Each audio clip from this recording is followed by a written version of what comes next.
ప్రజలందరికీ నమస్కారము. మేషరాశి ఫలితాలు. ఈ మేషరాశిలో ఉండవలసిన వాళ్ళందరికీ అదృష్ట బలము, జీవిత బలము, స్థాన బలము, పూజ బలము, యోగ బలము. ఈ మేషరాశిలో మే నెల 2026 మే రాశిలో ఉండవలసిన వాళ్ళందరికీ వాళ్ళ గతంలో జరిగిన కొన్ని కార్యక్రమాలు కానీ, గతంలో జరిగిన కొన్ని సమస్యలు కానీ, మరి గతంలో ఉండాల్సిన ఫస్ట్లో ఉండాల్సినంత వైభోగము మళ్ళీ తిరిగి వచ్చే మార్గం అనేది రాబోతుంది. ఎందువల్లంటే కష్టాలు తొలగిపోయి లాభాలు, అదృష్టాలు, వైభోగము వచ్చే మార్గాలు కొన్ని కనబడుతున్నాయి. మరి ఈ రాశి వాళ్ళు ఏదైనా యథార్థంగా మాట్లాడతారు. మనసులో ఒకటి, బయట ఒకటి, నటించే నటన అలాంటిది అనేది ఉండదు. కాబట్టి ఏ కార్యక్రమైనా కానీ, ఏ పనైనా కానీ తొందరపాటు వల్ల వీళ్ళకి కొన్ని సమస్యలు ఎదురవుతుంటాయి.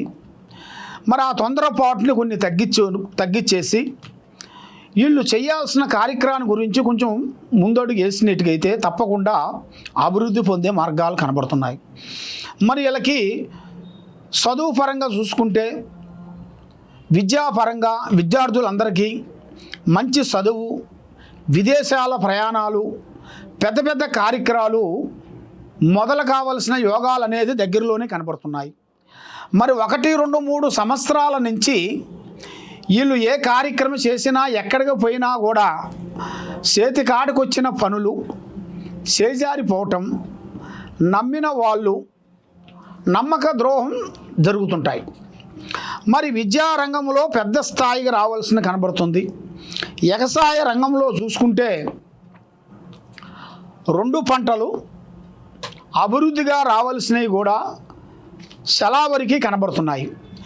మరి ఏ కార్యక్రమం చేసినా, ఏ పని అనుకున్నా చేతి కాడికి వస్తుంటాయి, కొన్ని చేజారిపోతుంటాయి.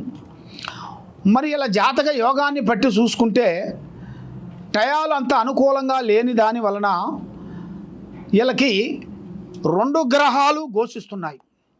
ఈ 2 గ్రహాల వల్ల కేతు గ్రహ, రావు గ్రహ, ఈ 2 గ్రహాల వల్ల వీళ్ళు ఏ కార్యక్రమాన్ని అనుకుంటారో ఆ కార్యక్రమం చేతి కాడికి వస్తుంటుంది, చేజారిపోతుంటుంది. ఇస్తా అంటారు, ఇవ్వకోకుండా లేట్ చేస్తుంటారు. ఒక ఇల్లు కట్టుకోవాలనుకుంటారు, ఆ ఇల్లు కట్టుకునే టైంకల్లా ఏదో ఒక నష్టం, ఏదో ఒక ఇబ్బంది రావటము, ఇంట్లో లేనిపోయిన సమస్యలు కొంచెం ఎదురు కావటము, ఇలాంటి సమస్యలతో సతమతం అయిపోతుంటారు.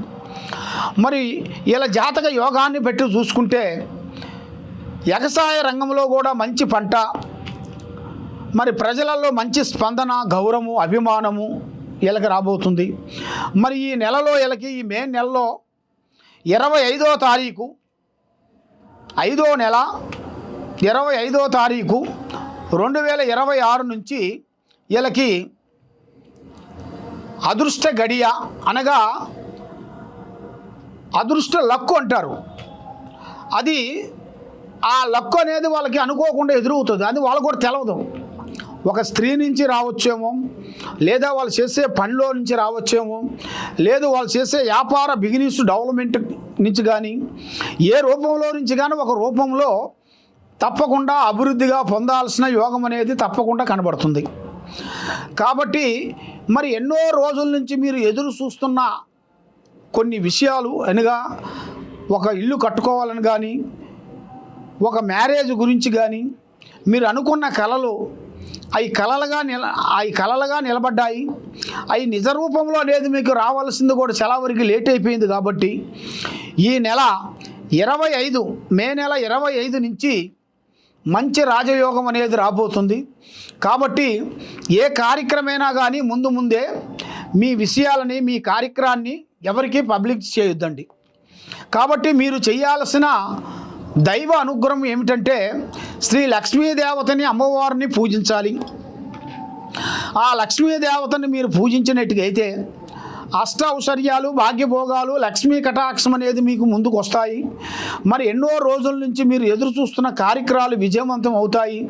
లక్ష్మి మీ చేతిలో నిలబడుతుంది. మరి ఏ దేవుణ్ణి మొక్కాలి, ఎక్కడ పోవాలి, ఎక్కడ పోతే మాకు కలిసి వస్తుందని చాలామందికి చాలా సందేహాలు చాలా ఉన్నాయి. కాబట్టి మీరు ఇప్పుడు ఏ దేవుణ్ణి మొక్కినా, ఏ దేవుణ్ణి మొక్కపోయినా కూడా మీకు గ్రహాటయాలు ఒక అనుకూలంగా లేవు. గ్రహాటయాలు అనగా 2 గ్రహాలు మిమ్మల్ని ఘోషిస్తున్నాయి. ఆ రెండింటికి మీరు ముందు శాంతం చేసుకోవాలి.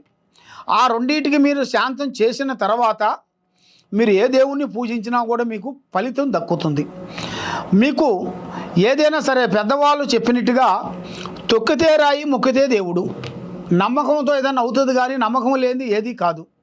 మరి ఆ నమ్మకంతో మీరు చేయాలనుకుంటే ముఖ్యంగా ఆ భగవంతుడు కటాక్షమైన కళ అనేది మీకు రావాల్సింది ఉంది. కాబట్టి ఏ కార్యక్రమైనా కానీ ఆచితూచి అడిగేయండి. తొందరపాటు వల్ల ఎన్నో నష్టాలు, ఎన్నో ఇబ్బందులు ఎదురైన వాళ్ళు ఇప్పుడు మీరు ముందడుగు వేయాల్సిన టైం దగ్గరికి వచ్చింది. కాబట్టి గ్రహాలు మీకు కొంచెం అనుకూలంగా లేదు. కాబట్టి ఏ పని చేసినా ఎక్కడ పోయినా కూడా తప్పకుండా ఈ కింద ఉండాల్సిన నెంబర్కి మీరు మాకు సంప్రదించినట్టుగైతే మీ పేరుని బట్టి, మీ సమయాన్ని బట్టి, మీ జాతక యోగాన్ని బట్టి, మరి మీ ఇంట్లో ఏమి జరుగుతుంది, బయట ఏమి జరుగుతుంది, మరి సమస్య ఏమిటి అనేది కూడా అమ్మవారు అంజనం వేసి ఆ అంజనంలో అనేది మాకు అన్ని విషయాలు తెలుస్తాయి. పాస్ట్, ప్రజెంట్, ఫ్యూచర్ అనేది ఎలా ఉంటుంది, ఎలా నడుస్తుంది, ఎలా నడవబోతుంది అనేది కూడా కొన్ని విషయాలు తెలుస్తాయి. ఆ విషయాలను బట్టి మీకు ఏమేమి చెప్పాల్సిన విషయాలు అవి ఎలా చెప్పాలంటే మమ్మల్ని మీరు కాంటాక్ట్ చేయాలి. అది మీరు ఎప్పుడు పెడితే అప్పుడు కాదు. మీరు ఒక రోజు ముందే మాకు అపాయింట్మెంట్ అనేది మీరు మా దగ్గర తీసుకున్నట్టుగైతే మీ జాతకాన్ని బట్టి అన్నీ మేము చూసి చెప్పగలుగుతాం. సర్వోజన సుఖినో భవంతు. ఓం నమః శివాయ.